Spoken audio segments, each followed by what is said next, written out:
Penuntun Saat Teduh Sinode Gereja Kristen Jakarta, Sabtu 10 April 2021. Menjadi seperti anak kecil.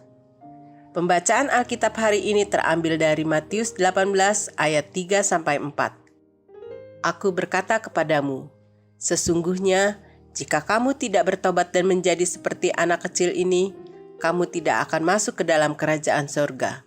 Sedangkan barang siapa merendahkan diri dan menjadi seperti anak kecil ini, dialah yang terbesar dalam kerajaan surga. Salah satu gereja mengundang saya untuk berkhotbah di ibadah sekolah minggu. Saya diberikan tema melayani Tuhan. Pendengarnya adalah anak-anak usia bayi sampai kelas 2 sekolah dasar. Pusinglah saya selama seminggu. Apa yang harus disampaikan kepada anak-anak ini?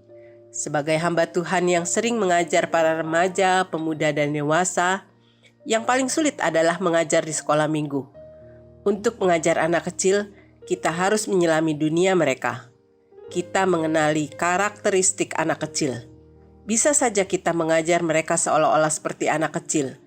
Itu akan menolong kita untuk menyampaikan prinsip kebenaran firman Tuhan kepada mereka. Mengajar anak kecil dengan berperan seolah-olah seperti mereka bukan perkara mudah. Tuhan Yesus menyuruh murid-muridnya menjadi seperti anak kecil.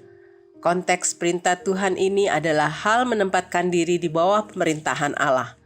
Ia berkata, sesungguhnya jika kamu tidak bertobat dan menjadi seperti anak kecil ini, kamu tidak akan masuk ke dalam kerajaan surga.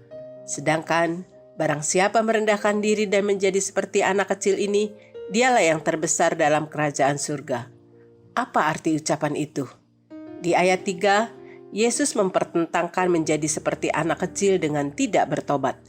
Di ayat 4, Yesus memparalelkan menjadi seperti anak kecil dengan merendahkan diri.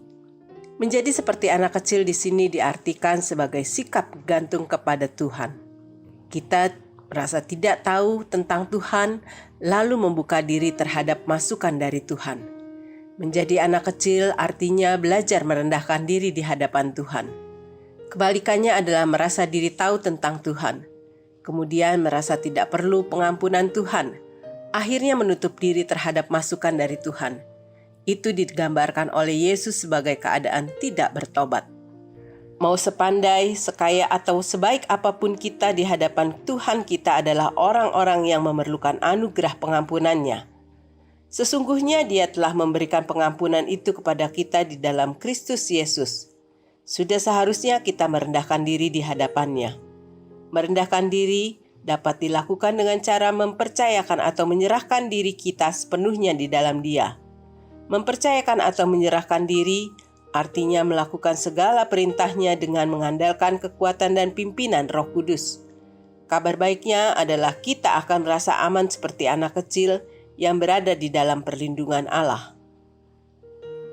Kita diciptakan dan ditebus di dalam Kristus Yesus untuk menjadi anak-anak Bapa surgawi. Dengan demikian, milikilah sifat seorang anak yang menyerahkan hidupnya di dalam Bapa.